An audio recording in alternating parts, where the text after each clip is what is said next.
Welcome to the Mindset Architect podcast, where it's all about creating the life you want, the business you want, and making a real difference. Join us in unlocking the code to true success. And now your host, Tony Caliendo, Master Coach with Rethink Coaching. Welcome to the Mindset Architect Podcast, episode number 76. I'm Tony Caliendo, Master Coach here at Rethink Coaching. And as always, I want to thank you for joining me and sharing your time with me. Time is our most valuable gift, and I truly appreciate you sharing your time with me. Today, I'm realizing here we are almost 6 weeks into the new year, and there's a lot of stuff going on. And I'm curious if you're maybe starting to experience some failure that you weren't quite forecasting into your plan. I mean, who builds in failure into their business plan?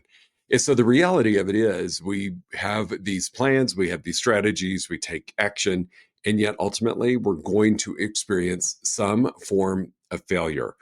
Whether that failure might be, hey, it's not working, period, or it's not working as fast as I thought it would, or it's not generating the amount of results that I assumed it was going to generate for me, or I may just have had a complete change of heart in what I set as my goal and need to look at things a little bit differently. So failure should be on our radar screen because that is where such incredible lessons live for us to move forward and get to our goal. All of the failures in our lives are just stock full of amazing data and information for us. But as I've said before, as a society, we don't really reward or acknowledge failure in a positive way. I mean, if you think just about how we were raised in the way that we were graded in our school from elementary through high school through college and higher education and certifications, you either passed or you failed. And failing had such a bad connotation to it. I will tell you, I'm the third kid in line in my family, and both of my older siblings, both sisters, are way smarter than I am. And for them, I don't know what magical thing happened, but their grades always seemed to be a little bit better than mine. And I was settling into being okay with a C and even a D because that meant I was passing. But what I realized in that process was I was selling myself short, and I wasn't taking advantage of what was of value to me in a perceived failure.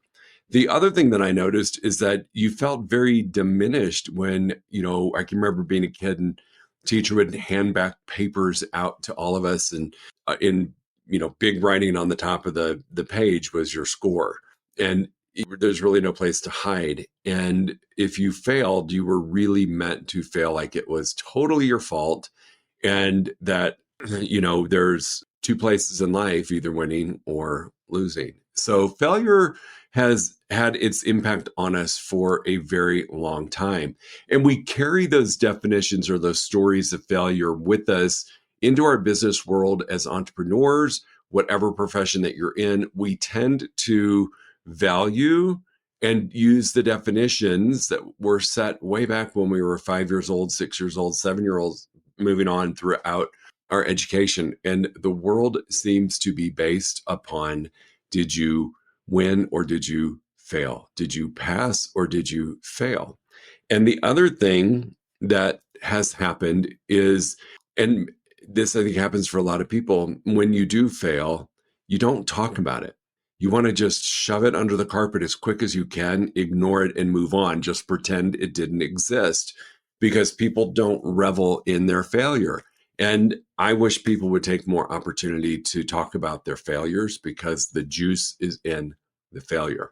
And in this way of thinking, we're really robbing ourselves of so much opportunity. So I want to talk about 5 or 6 different elements of failure and the impact and the valuable feedback that you can find in it. So number 1, I believe failure has massive opportunity for growth. It gives you time to really reflect upon the decisions you made and the behaviors you implemented. And I want you to think about that for a minute. If we're doing something like right now, we're probably doing some things that might be a little bit different than what we were doing in a previous year to get to a new goal. It really does require us to make some new decisions. It requires us to demonstrate some new behaviors. And when we fail and ignore the decisions we made and don't take time to reflect on that, or don't reflect on the behaviors or the actions that we've taken, and just move forward, we're setting ourselves up for just having more failure. Because if you do the same thing over and over and over and expect a different outcome, it's not going to end well for you. So take a moment and view failure as a true opportunity for growth for you as a business person and as a human being. Just take that time to reflect upon what really happened. And I promise you, when we fail and we know that we failed, we tend to just highlight that part of the journey, that part of the experience. Oh my God, I failed. We forget to look at the little things that we did or the big things that we did that were positive for us and that were working for us, because we draw all of our attention to the negative, to the failure part. So take a moment to just reflect on the decisions you made and the behaviors or actions that you took, and ask yourself a question on how you showed up for those. So it's really important for your growth that you look at those two things. Number two, clarification of your goals. I love this. When we fail, I think a lot of things can be going on. Was it really the goal that we set that was an internally driven goal, or did we feel compelled to write down some goal just for the sake of looking good and being right? A lot of us do that when we're writing our business plans, because we talk with peers or we look at what other people are doing and their goals are so big. And so we feel like, my gosh, if I just set a goal to do 10% more business next year or 20% more business next year, but everybody else is doing 50% and 100%, I probably need to do the same thing. And so we set these goals based upon external, not internal desires. And that is truly a recipe for disaster, in my opinion. I've worked for other companies, and I do not do this in my current company with my clients, to set really unrealistic goals for the sake of having a big stretch. I mean, I've been with organizations that have you double, or to state your goal and double that goal, or to double what you did the previous year. And I don't think that's really healthy, because the reality is most companies year over year celebrate success if their growth has been between 10 and 15%. And so setting these unrealistic goals for yourself of doubling, 100% more of what you did the previous year can really impact how you internalize that goal and make you think, what, I set that goal. It's truly not my goal. I don't own that. I don't feel connected to it, but I did it just for the sake of doing it. So being disconnected from the goal can be a reason for potential failure. And it's a really good thing just to settle into, if you're failing, is to really take a look at that goal and ask yourself those questions. Was it really my goal, or was it a goal that I felt like I needed to write down on paper just to feel good about where I was headed? I love taking a moment to just reflect that. Now, I want to make it crystal clear. I am not saying that if you're failing, adjust your goal. That is not the message. But the message is really, if I bring somebody into my coaching schedule and we talk about what they're doing and they tell me that they doubled their goal, I immediately want to question that, and I immediately want to drill down and really take a look at what it would have to happen in order to get to that goal and set a realistic expectation. So I'm not saying adjust your goal. I'm saying just really take a deep dive into it and make sure it's a goal that you are connected to. Number three, if you're experiencing some form of failure, is really just to encourage that it's okay to be in a place that you might have to pivot, or that we might need to adjust, and not ditch our plans completely, because I believe everybody who wrote their business plan, who has their strategies outlined for them to do, was using their intelligence when they did that. We weren't just kind of willy-nilly putting stuff down that we knew we were never going to do. And so I would say, do not abandon what you've done, but really look at it and say, do I need to pivot? Do I need to make a couple little tweaks here and there? The other thing I would ask you to do in that exploration part of, hey, do I need to pivot or do you need to be a little bit more adaptable, is to have an honest conversation with yourself and say, how was I showing up? On a scale of 0 to 10, 10 being the highest, where am I in my commitment to taking the action that I said would get me to goal? Because if we pivot, but we were only showing up at a level of 5, we're pivoting unnecessarily. What really needs to happen is we need to adapt to our new world and show up at least at a level 8, 9, or 10, because that is in alignment with getting us to goal. So just make sure that you have all of the information in front of you before you make a decision to pivot or you make a decision to alter what you're doing. First, check in with yourself and be really honest. How am I showing up? This area here is really important, because what tends to happen is as we're moving forward towards the new goal and we're doing new behaviors, then we might get uncomfortable, or we might be failing a little here, a little there, a little there. We may default back to what we were doing previously and not even know that we did it. 92% of what we do as human beings is conditioned habitual behavior. So really do a check in before you do any kind of pivot or change. Did I just accidentally default to what I've done in the past that worked? And if so, that's not going to get me to that new goal. What do I need to do? And that might be a pivot to what you committed to do in terms of strategies and actions. That might be the pivot that you need. Number 4, self-awareness.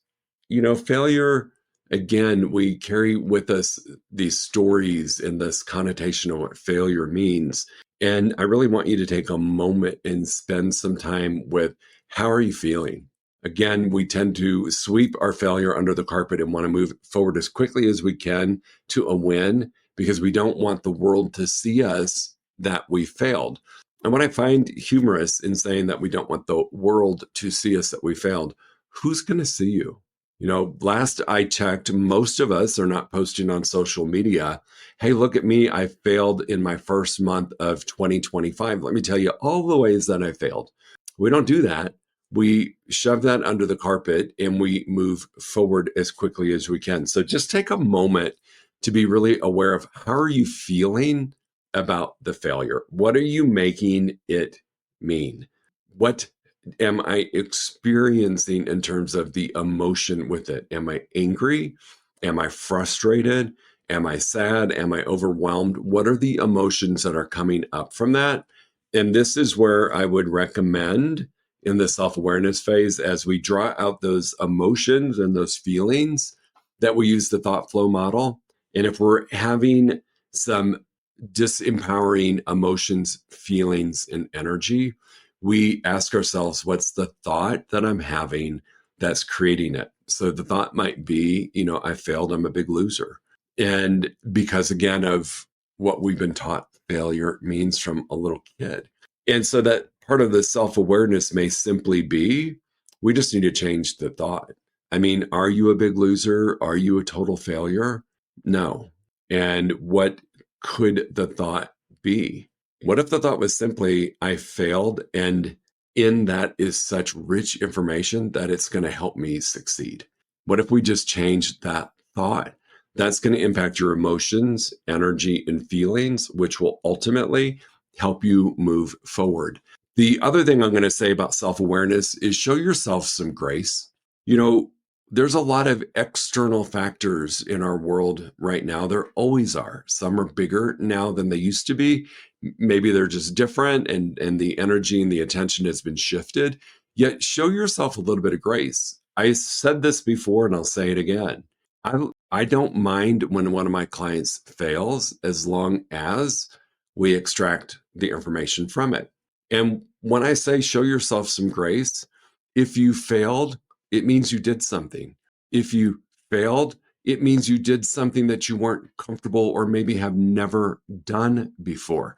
You had the courage to take a step into something unknown. And for me, that's huge. So have some self-awareness that you need to show yourself a little bit of grace, because the fact that you failed means that you're actually doing something and taking some form of action. So I love the self-awareness part for obvious reasons. And it really does impact the emotions that we carry around with us, which are generated from the thought that we have. Number 5, redefine what you view as success. And I think this is really important, right? It's a journey, right? This new path to your new future, to your new goal is a journey. And if we're doing something so drastically different than what we've done in the past, it's not going to be instant.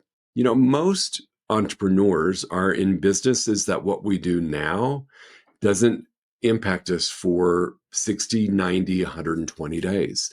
And so we very well may be doing the right thing and we're just not quite getting the result as quickly as we wanted to. But we have to take a moment and redefine what success is. You know what? That new activity, I'm getting great response from people. I'm filling my pipeline full of future clients. I will win this game long term if I stay consistent. So don't get caught up in that destination there. The results have to be immediate today. Rarely in most entrepreneurial business settings is there an instant result. Sometimes if you're selling a product, there might be an instant result. Yet for the most part, even that takes some runway to get exposure, get marketing, to make things happen. So get really clear on what your definition of success is. For a lot of the clients that I coach that we're doing some new things in 2025, we celebrate success in the fact that they did the activity, that they've consistently done the activity since January 1st, knowing and believing that the results will show up, and just leaning into the pure statistics that it takes 60 to 90 days to see the true results. And what I will say in this redefined success is we are a society of instant gratification. We want it now. We've got Amazon Prime. In some areas, when we lived in Austin, Texas, we could get things on Amazon Prime delivered to us in less than 2 hours. It was a little weird, but we're used to instant grat through text messages. It's quick response. We've been conditioned for instant.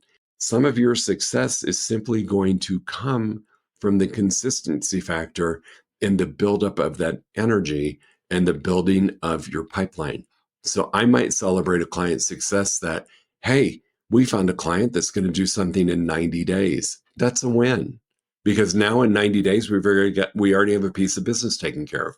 We might celebrate the success that we found a new resource for business, and it's building into our pipeline as well. So you might have to redefine what success is, that it's not always the instant gratification. It's not always the end result in the time that you want it versus the time that it really takes to have it happen.